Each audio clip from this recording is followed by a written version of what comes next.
Good evening, and thank you for joining the Westerly Library in Wilcox Park for tonight's author talk. This program is being presented using the webinar version of Zoom, and attendees are joining in listening mode only. Please send any and all questions through the Q&A feature at the bottom of your screen at any point during the talk.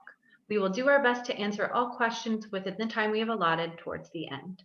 Please note that this program is being recorded and will be posted on our YouTube channel as soon as possible. Should you get disconnected, simply use the link that was emailed to you earlier to get back into the program.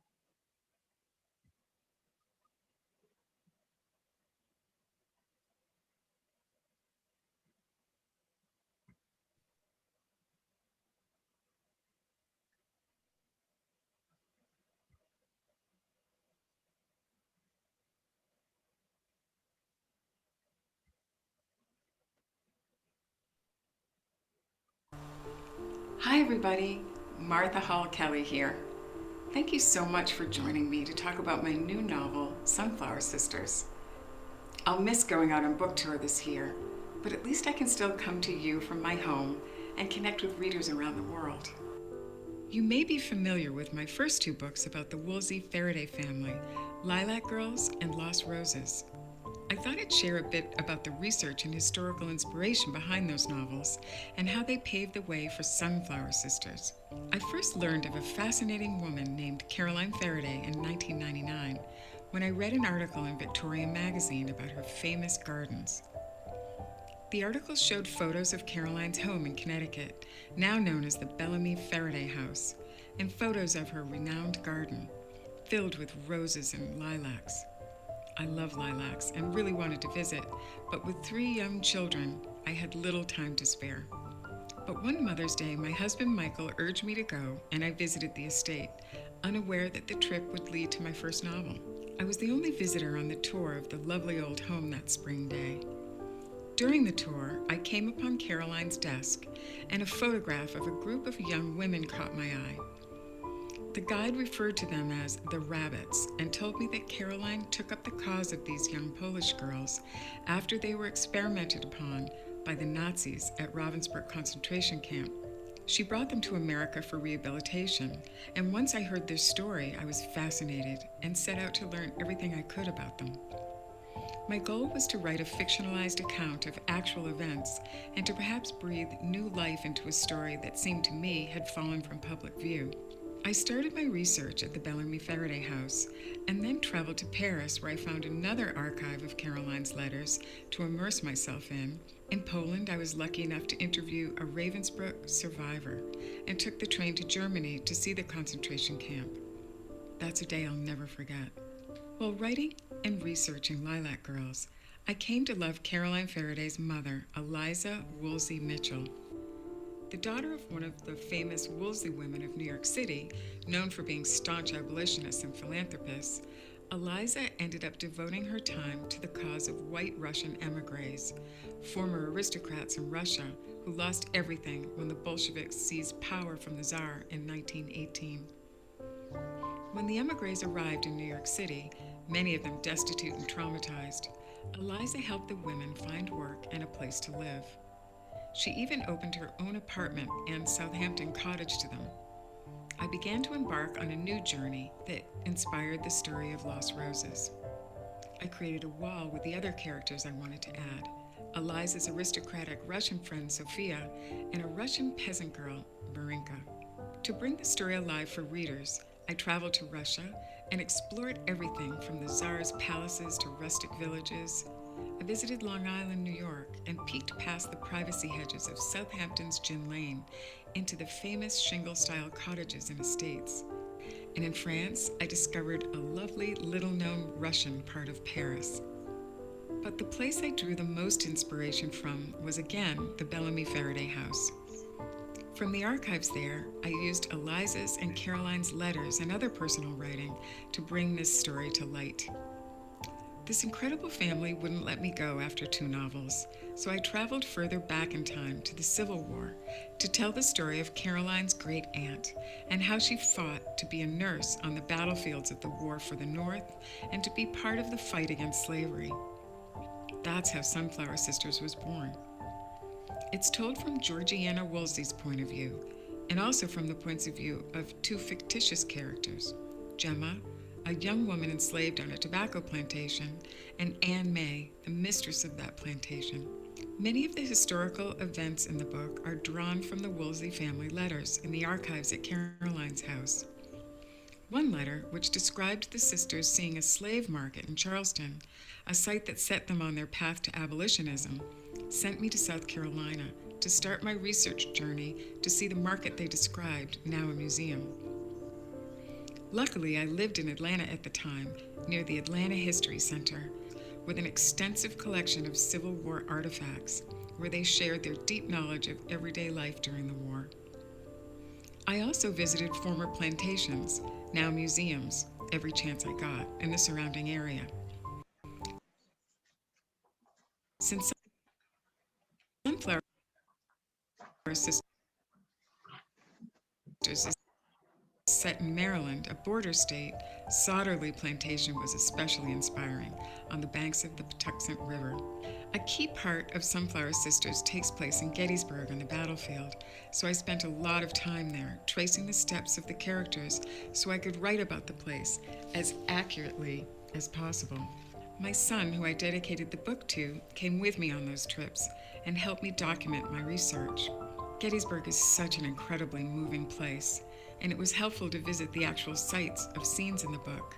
The field hospital where Georgie and her mother, Jane Eliza, actually nursed soldiers, Union and Confederate alike, to the train station where the wounded were sent off in cattle cars, to the hallowed ground where Gemma gets caught up in battle. Caroline Faraday was a staunch supporter of civil rights. I think she'd be happy to know that her abolitionist Woolsey ancestors' stories are being told. It's been bittersweet writing Sunflower Sisters, the last in a series of books about Caroline Faraday's incredible family. But whenever I miss these characters, I know where I can find them. In the pages of Lilac Girls, Lost Roses, and now Sunflower Sisters. And I hope you will too.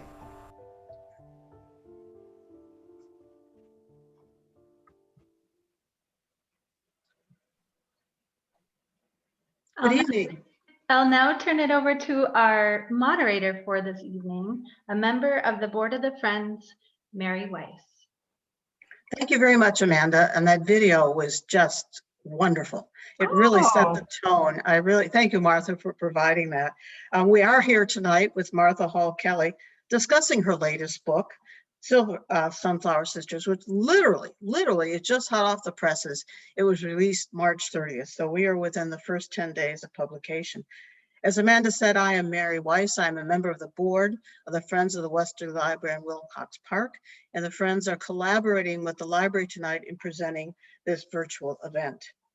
Since her debut novel, Lilac Girls, came out in April 2016, Martha has been well recognized and rewarded as a historical fiction novelist. She has since written two prequels to her first novel, Lost Roses, which was released in April 2019, and Sunflower Sisters, our book discussion for this evening. All three novels are centered on the descendants of Jane Eliza Newton Woolsey, and she was born in 1801 and lived to 1874. I'd like to show you a picture of Georgie, if I can do this correctly after a short tutorial. Handsome woman that she was. She was a Union Civil War nurse and one of 7 sisters. She also had a brother, Charles, who was born after her father died in a tragic ship accident. Georgie's niece, Eliza Mitchell Faraday, is featured in The Lost Roses. Her grandniece, Carolyn Woolsey Faraday, is the American protagonist in The Lilac Girls. It seems it's in the DNA of the Woolsey woman to help other people, especially those in need. Georgie is one of the central characters in Sunflower Sisters. The other two are Gemma, a young slave girl raised on the plantation of Anne May Wilson Watson. Unlike Georgie, Gemma and Anne May are fictional. Sunflower Sisters is told from the perspective of these 3 women. Now, I think in the video, we got a pretty good sense of where Martha got inspiration for the character of Georgie, but perhaps you could enlighten us a little bit more about Anne May and Gemma, Martha. I'd love to. I loved Georgie, and part of her story was that she was an abolitionist. Her mom, Jane Eliza, that you talked about, grew up on a slaveholding plantation in Virginia and always hated slavery. So she raised all of her children to be abolitionists. And I knew that I needed to examine that part of their life because it was such a big part of it. And I knew I needed to have an enslaved character, but also I wanted to show the other side of slavery and have a plantation mistress. And so that's what I did. I thought that would be really interesting. I always figure if it's interesting to me, then readers will like it. And I really wanted to dig into what was it really like to be enslaved and be on a plantation and to be a plantation mistress, because we've all seen Gone with the Wind and books and movies like that. But I feel like I wanted to dig deeper. I did that in Lilac Girls with National Socialism. What was it like to be a Nazi doctor in Herta Oberhauser and Lilac Girls? And what was it like to be experimented on as one of the rabbits? And as well as in Lost Roses, what was it like to be an aristocrat during the Bolshevik Revolution that loses everything and has to come to the United States? So that was my goal. And I did a lot of research on both of those two. I already had done a lot of research on Georgie because I had read all the letters down in the basement in the archives at the Bellamy Faraday house. And there are a lot of them between all the sisters. It's almost like that was their email of the time or even texting. Yes. So I get to know those sisters really well from reading their letters. And I created Anne May, the plantation mistress, and also Gemma. And two books were really crucial to me in that. One was this one called Within the Plantation Household, Black and White Women of the Old South. It was super helpful, especially to get into the head of Anne May as the plantation mistress. And Anne May is a young woman who inherits the plantation from her Aunt Tandy Rose. And Aunt Tandy Rose had actually taught Gemma, the enslaved girl, in the book, to read and write for her own benefit, so that Gemma could read her racy novels and the Bible and, write her grocery list for her. And meanwhile, Anne May can't even write. She can read, but she can't write. So unfortunately, Anne May draws Gemma into kind of a terrible, I can't tell you too much about it, but a bad, some treasonous activity that she doesn't want to do, but she has to write things down for Anne May.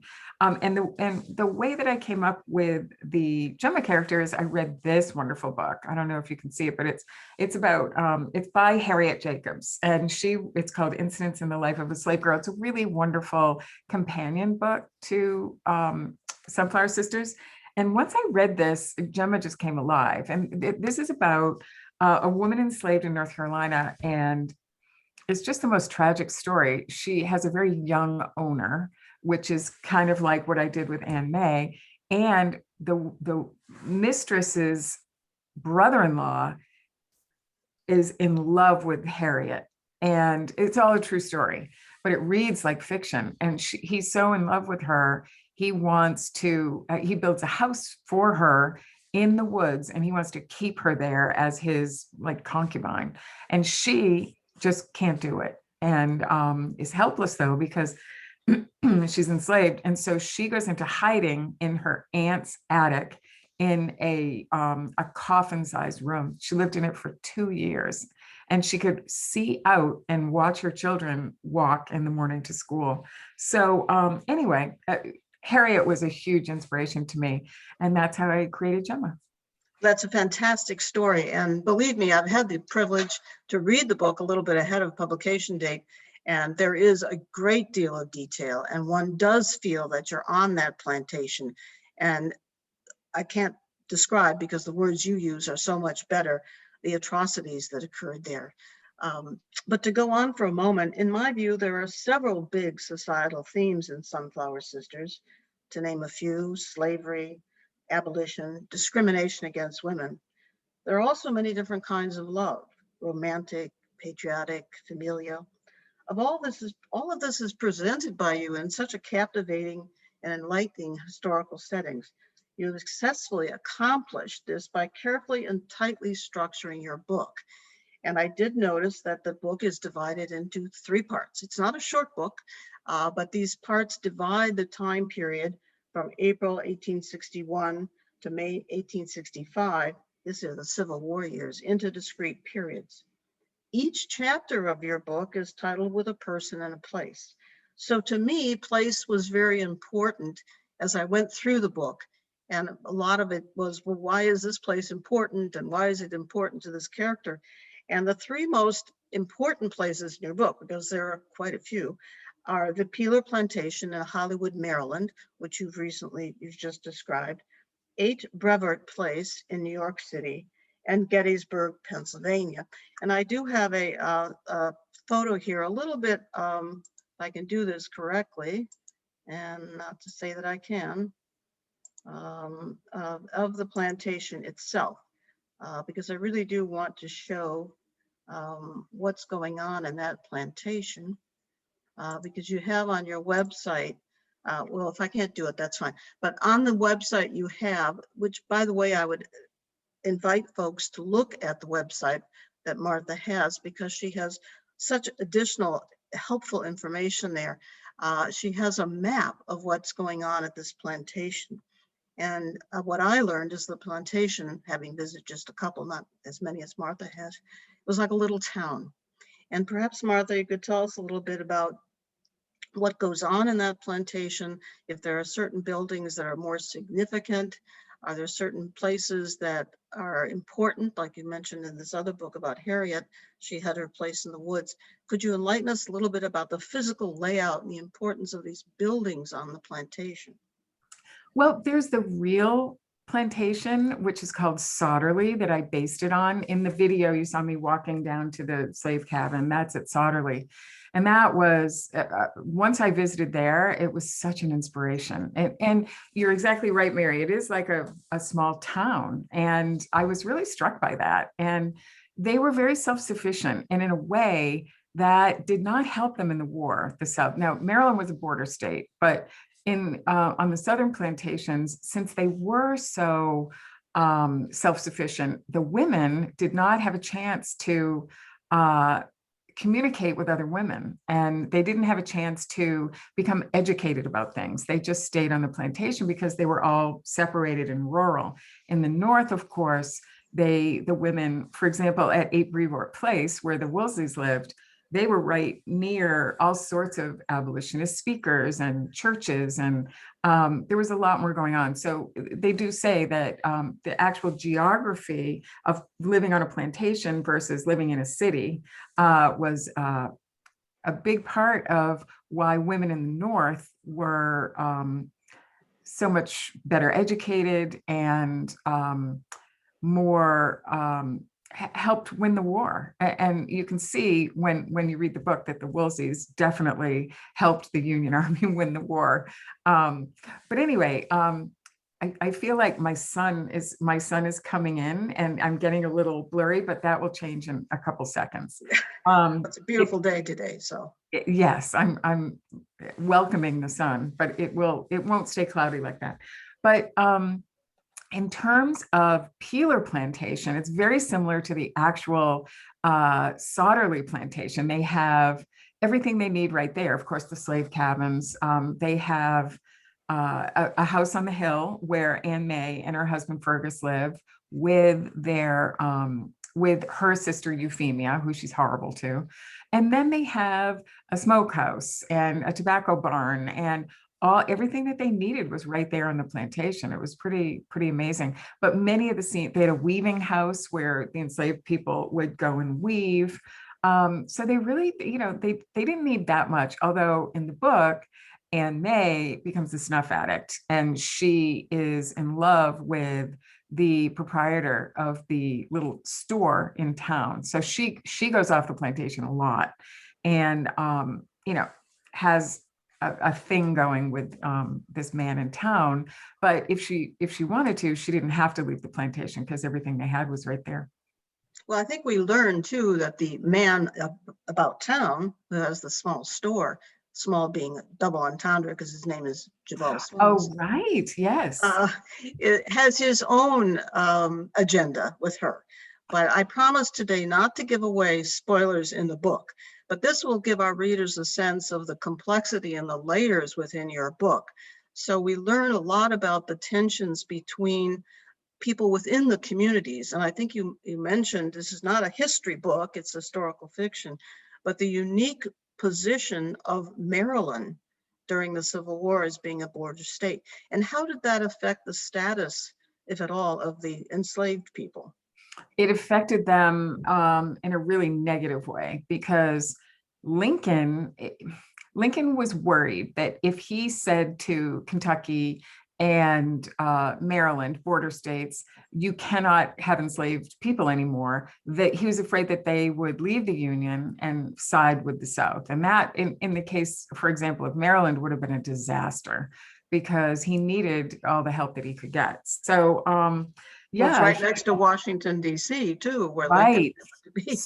So close. It would have been a disaster for him. So I think, so slavery, I was really surprised to learn that slavery existed in Maryland up until the very end of the war, for that reason. But it was good in a way from my book, because that way the tension of what's going to happen with Gemma can last through the whole book.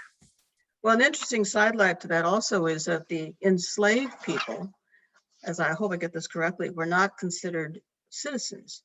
So that when it came to recruitment or conscription of men for the military, the enslaved men were not conscripted because they were not citizens. And I think there's another aspect to this book. I mean, that it covers so much. When we have the riots in New York City and the tension between the Irish and the enslaved people. Maybe you could just, I know we're jumping ahead a bit, but that was such an interesting fact for me too. For me too, Mary, to research that. I didn't really know that much about the draft riots, but basically it was a group in New York City of mostly Irish men, some women too, weirdly, that protested as well.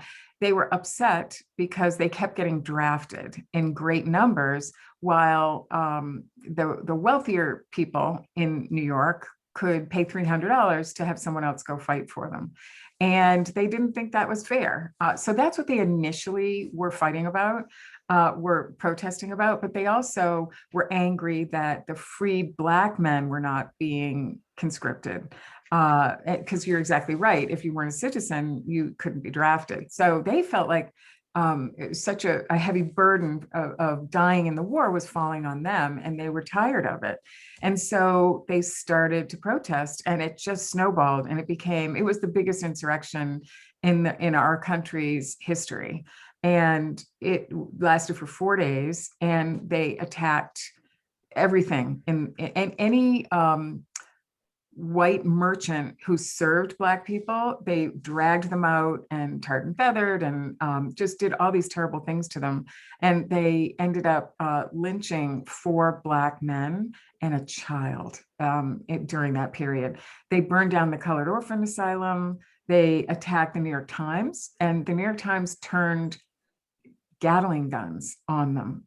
There is some, my husband said, I don't know if that's true, and I researched it pretty heavily. It's not in the book, but I do think that it happened. And so it was this mob. And the odd thing is, I think, they didn't have a huge police presence in the city because everyone was off fighting. So it was really, they had what they called the invalid regiments, old men that were trying to protect the city, and they were getting injured and hurt trying to protect the city. And they called the fire department to help. And then the fire department, many of them were Irish, and they sided with the mob because they thought, hey, I just got drafted this morning and I'm angry. So it was a terrible time. But then the strange thing I thought was they were, they let them, in order to stop the insurrection, they said, okay, we're going to change the draft. We're going to draft Black people. And, they got their way, which I thought was really interesting. Meanwhile, a lot of the Black people in New York City moved to Brooklyn and never came back. It was such a traumatic time for them. But the burning of the Colored Orphan Asylum is in the book.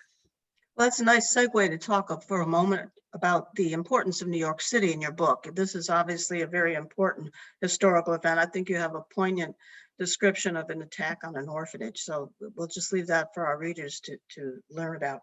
But there's a very important address, 8 Brevet Place in New York City, and the Hotel Brevet, which was, I guess, just down the block. And this, as I got the sense, it was in Greenwich Village. It was a very elegant, beautiful neighborhood. And we first encounter this address in the very first chapter of your book.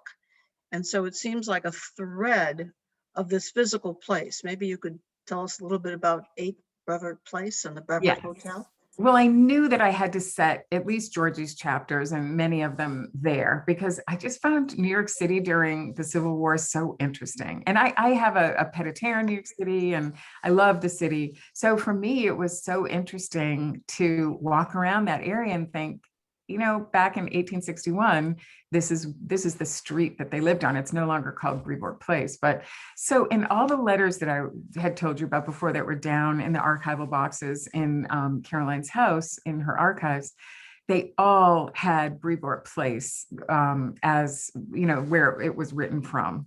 When it was Jane Eliza, the mom, that was her home. And it was a very special place to them because they all grew up there. It wasn't a large place, and oftentimes the girls had to share rooms, sometimes 2 or 3 to a room.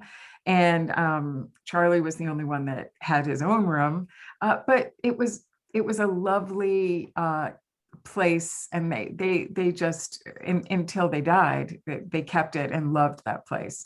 And I wanted to bring that alive in the book. I thought that, that was their home base. And there was, someone said that when the Woolseys gave up, when they gave up their toys, they took up politics. And I think that's really true. And 8 Brevoort Place became they were the quartermaster for the war. So many soldiers were coming and going and picking up all sorts of supplies that they had rounded up in the community. So they were a huge part, even before they became nurses, they were a huge part of the war effort. Well, the home was also, I thought, kind of a quasi-public place because it used sort of a staging area to get supplies and things to the troops. And I had the privilege, as I mentioned earlier to you, to attend your very first Zoom after your book came out. And you talked about the concept, and I had to look this up, of lint, L-I-N-T. And maybe you could tell, because I don't know how many of our audience knows what lint is, other than something you get on your clothing. Well, they scraped lint. So I found this really interesting. I think I put too much into the book about lint to begin with, because my daughters are in their early 30s and they're like, Mom, too much lint. But because I was so fascinated with it. So there's not much in there anymore. But basically what they would do is they would look around in the attic or wherever and find clothing, pieces of material, and they had a special piece of equipment that they would scrape the material, a piece of equipment they would scrape the material against, and it would turn it into little pieces of lint, basically, and they would smooth it all together, and it became bandages. So they were basically making bandages out of old pieces of clothing, and that they did that 24/7 at Brevoort Place. And, if mother was doing it, someone was helping her.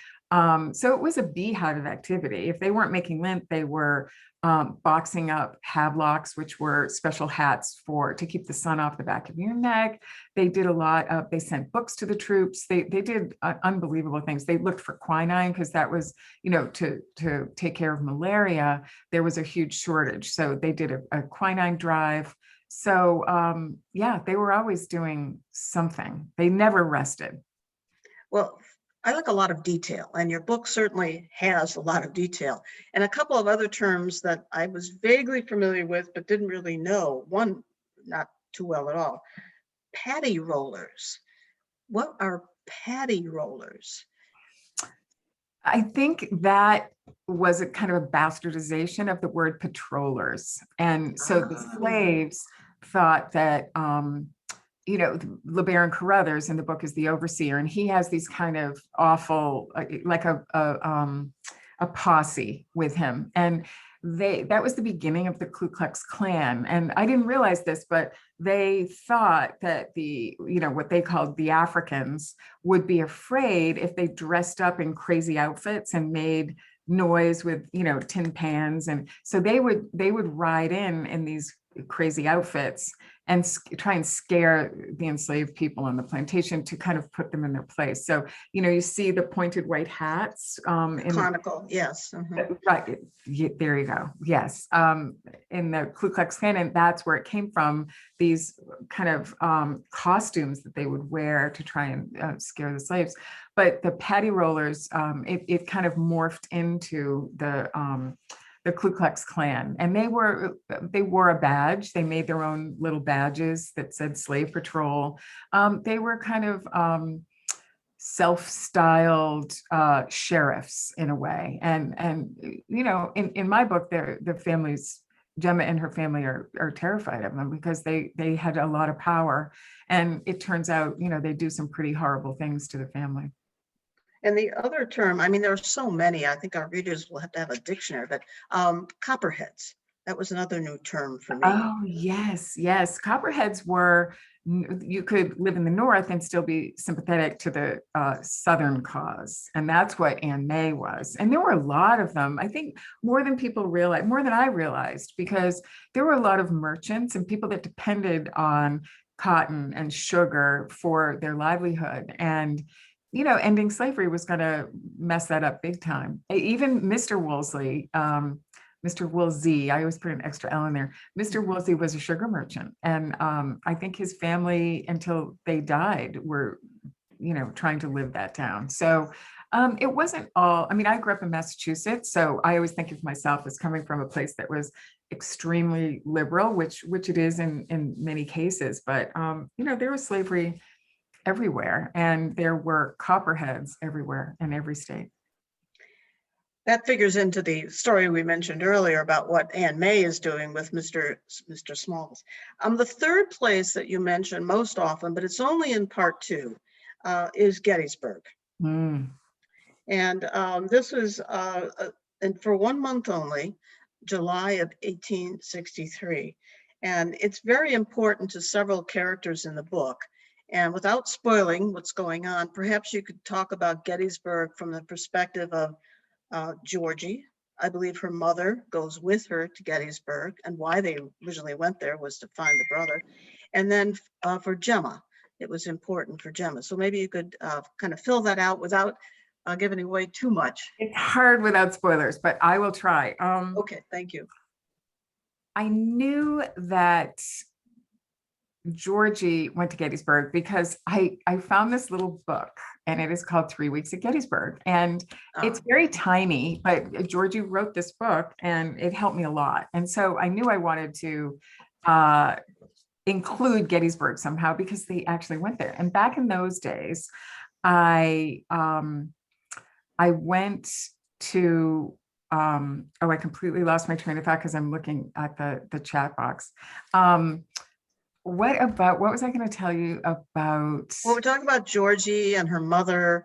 And I know what it is. Yeah, I remember now. Back in those days, if your brother or your father or your husband was wounded in a battle, you went down and took care of them. I didn't realize that pre-female nurses, because there just weren't enough people. The injuries were just catastrophic, and there were so many of them that you went down there and took care of them and kind of camped out while, it must have been just a bizarre experience. So I can't tell you how they end up down there, the Woolsey women, but because that is a little bit of a spoiler, but they do Okay. end up down there, and Georgie in a nursing capacity, because she has always wanted to be a nurse, and she has to sneak her way into the Sanitary Commission, because in those days you had to be 30 years old. She was not 30, and you had to be, there were some pretty funny kind of qualifications. You could not be attractive, because they thought that if the men were like ogling some of the nurses, then that would be a bad thing. But and I think, you showed her picture at the beginning. I think she's a very beautiful woman, but she was taught by her mother, as all the Wolsey girls were, to be very strong and speak their mind and do what they felt was right. And that's definitely passed down to Caroline in Lilac Girls. But so she ends up at Gettysburg, and as you can imagine, being a nurse at Gettysburg was really an emotional time. And she has some other people there. She has a love interest in the book, who Dr. Frank Bacon, who's there as well. And things don't always go well with him either, unfortunately, but he is an old family friend. And yeah, it's hard because I can't tell you too much about it. But Right. I kind of put you in a trick bag, and I didn't mean to do that.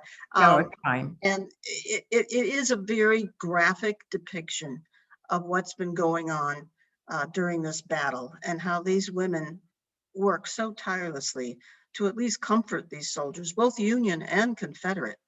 And that's one of the themes about the discrimination against women, because female nurses, as I understood from your book, and didn't realize this before, were not highly regarded. Not that the male nurses were that much better, but I think that was something, a theme in Georgie's life, where she was trying to establish a role for female nurses. And that was tough. Yeah. I'm sorry, I interrupted. No, I just wanted to kind of follow up with that, because I believe she did. Yes, I think that was one of the hardest things for Georgie. She was a pretty, she was dedicated, and she thought, I'm doing the right thing. So she wasn't prepared, I don't think, for that much animosity. And she does say in one of her letters, not one doctor was kind to any of the nurses. And I don't know if that's 100% true, because I actually, I've seen some accounts where they did like a couple of the doctors, but in general, overwhelmingly, they were really horribly treated. And it's too bad, because here are these women who really could be helpful. I think Georgie and her mother especially, and her sister Jane, they were really accomplished women, very smart. They slept sitting up. I mean, they were not there to have fun or for any other reason. All they did was take care of the men. And I don't think the doctors really appreciated it. And I think that they were so used to, when all these women would come down that weren't trained to take care of a brother or a husband, I think they had a bad taste in their mouth from that. But when they saw what Georgie could do, and they say that in her pockets, she had everything that any doctor would ever need, because she kept all sorts of things, on her person. And so I think the doctors did appreciate her. It's just that they treated them horribly. There was a lot of misogyny in all of that.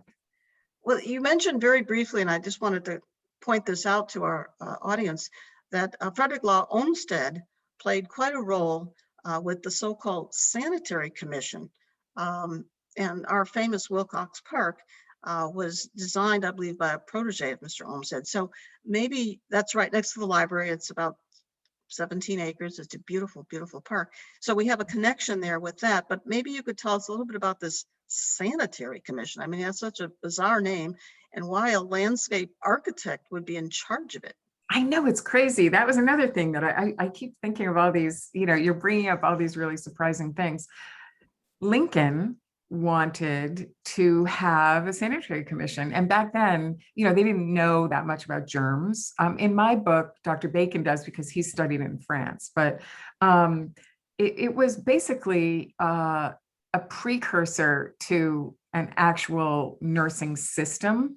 But they wanted to have women and men come in and supplement the care that the doctors gave. So in other words, if a doctor were to prescribe a diet, because back in those days, there wasn't a lot of medication that you could give. They, what they did was say, well, you need a bland diet if, you've had your intestines, damaged. Yeah. Right. You need a bland diet. And who was to supply that? The doctor wasn't going to do it. So they needed this whole network of women that would execute the orders of the doctors.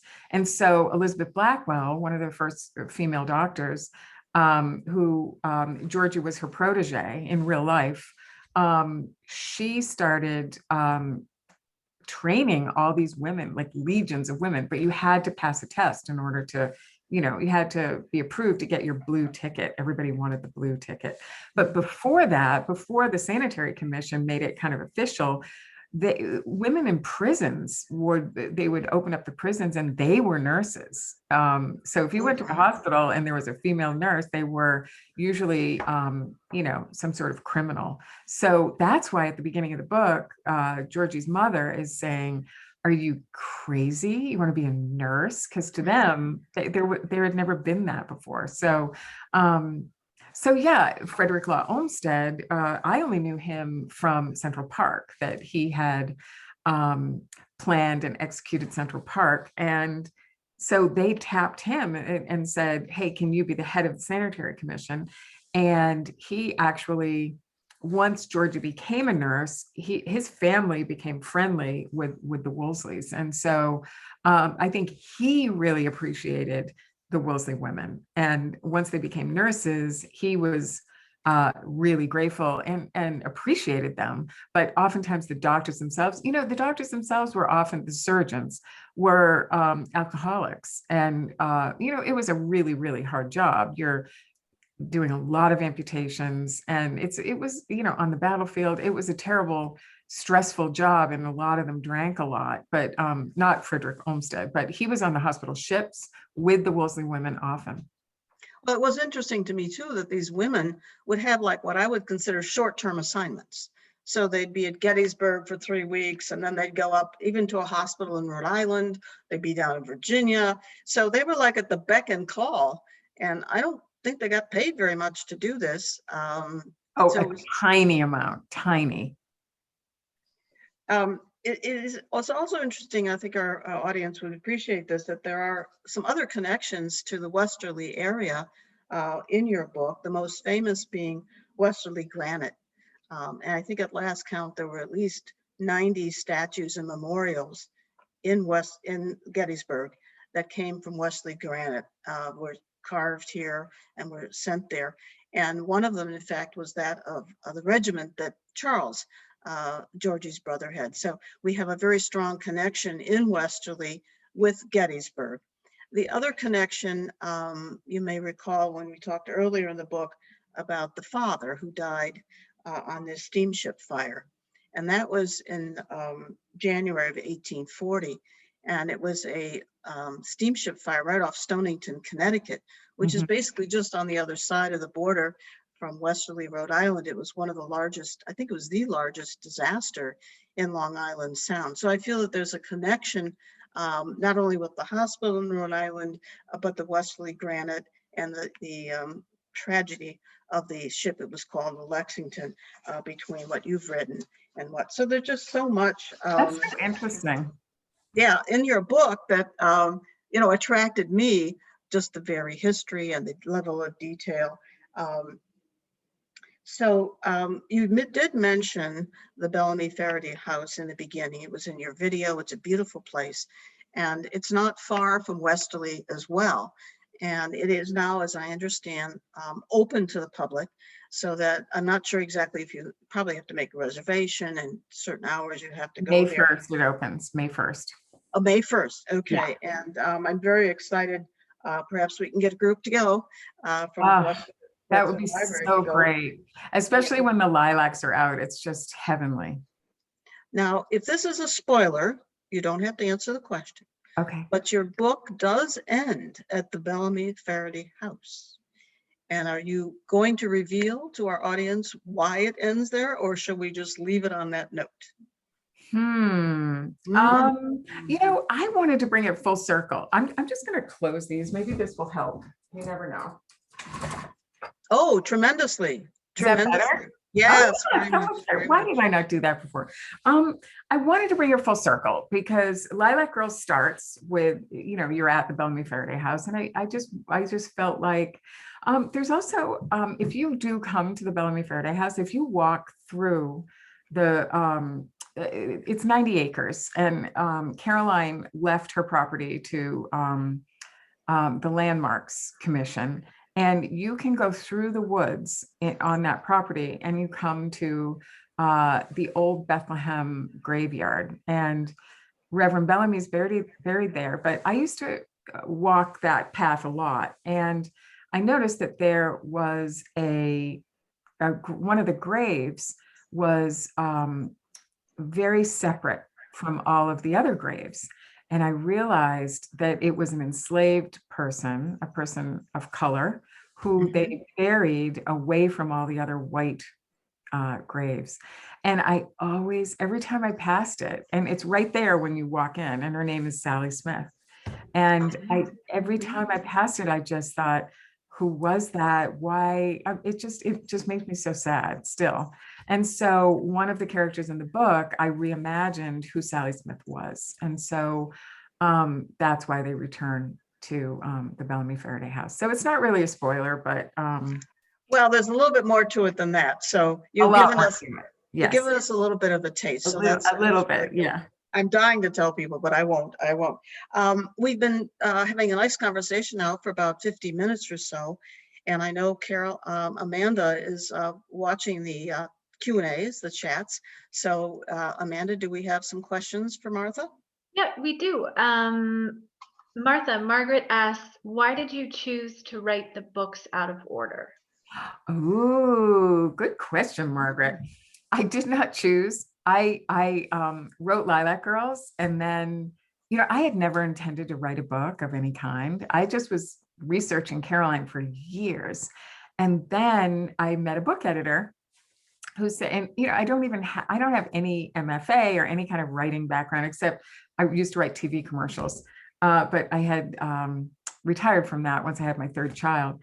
So this woman that we met, my husband and I, you know, it was a friend of his, and her name's Betty Sargent, wonderful editor. And she said, when she heard about my story about Caroline and the Rabbits, she said, you should write that. That would make a great novel. And by the way, did Mike tell you I'm a book editor? And I said, no, he did not. And she said, all I need is a chapter. So I thought, that's crazy. I couldn't write a book. I mean, how do you even do that? But we moved to Atlanta because Mike became the CEO of the Weather Channel.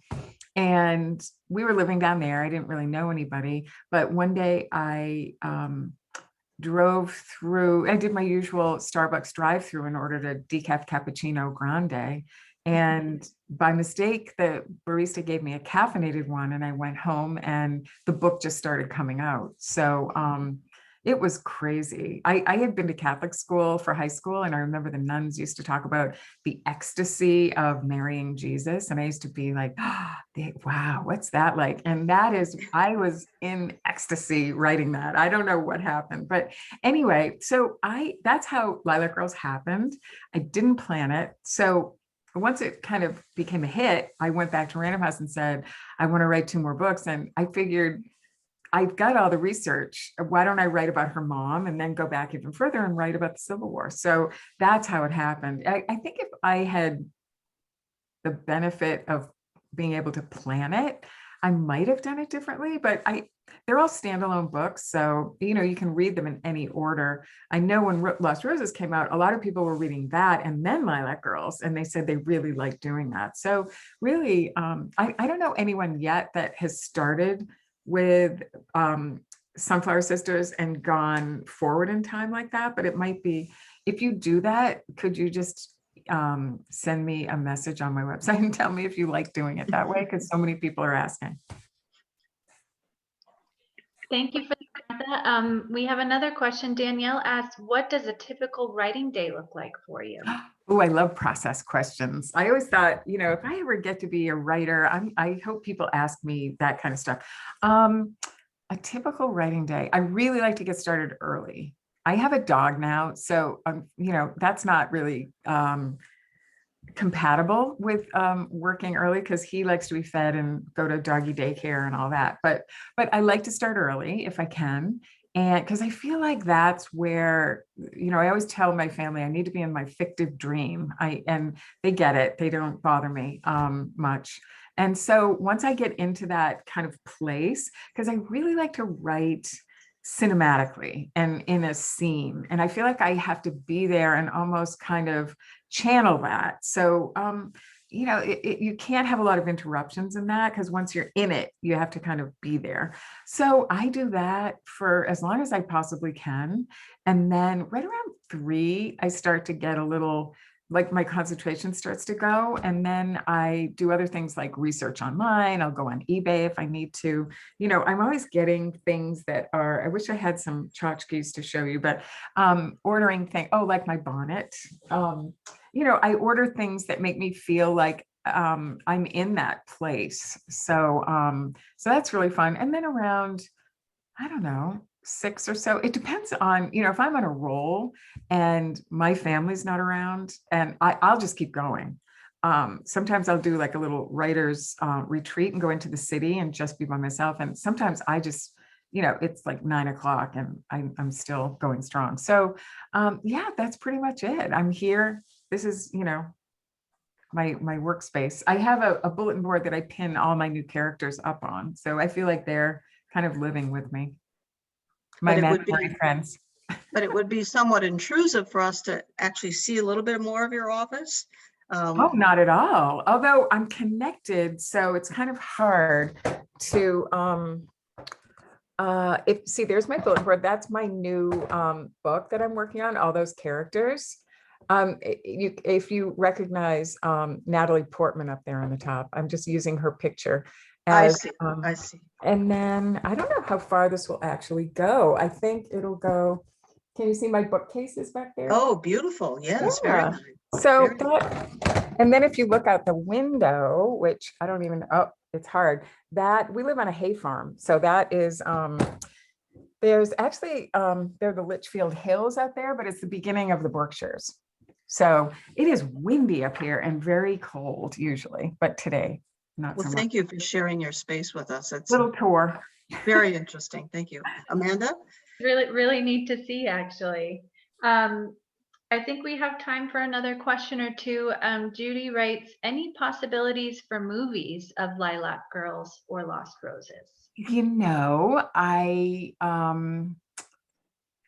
Not really, I don't think. Not right now. If you have watched Handmaid's Tale, Elizabeth Moss is so wonderful. And she, what's the word for it? She, I can't believe I'm not remembering that word, but she optioned Lilac Girls and she wanted to play Herta, which would have been amazing. And she had her friend Sarah Paulson on board to play Caroline, which would have been amazing. I don't know if you know Sarah Paulson, but she's so, so good. And, it just didn't work out. She tried to sell it to Hulu and Netflix, and they just, I don't know, they weren't interested. I don't think they don't do a whole lot of historical fiction in a kind of straight way. Sometimes they'll do something like Westworld and do like a Western. I think they're looking for, a young male audience, and maybe they didn't feel like that was, but you never know. I mean, Handmaid's Tale, they made a kind of a bad made for TV movie or something early on. And then they came back and Netflix or Hulu did the wonderful Handmaid's Tale. So you never know, life is long. And I just have to, I think, leave it up to the cinematic gods, because, if you get your mind wrapped around it too much, somehow, it doesn't work out, but you never know. I'm hoping. Because Caroline was an actress, and part of me thinks that she would love it to, have the story. And plus, I think it's resonated with people so strongly that I think that people would love it. But we'll see. the Nightingale, they're making that into a movie. So Oh, really? maybe, and I'm sure that will be a huge hit. So maybe once that happens, they'll go, oh, what else is out there? So So break the barriers there. yes. Martha, thank you. Another question, what are you reading now? Oh, well, I'm writing a Cold War novel that is kind of piggybacks on Lilac Girls a little bit.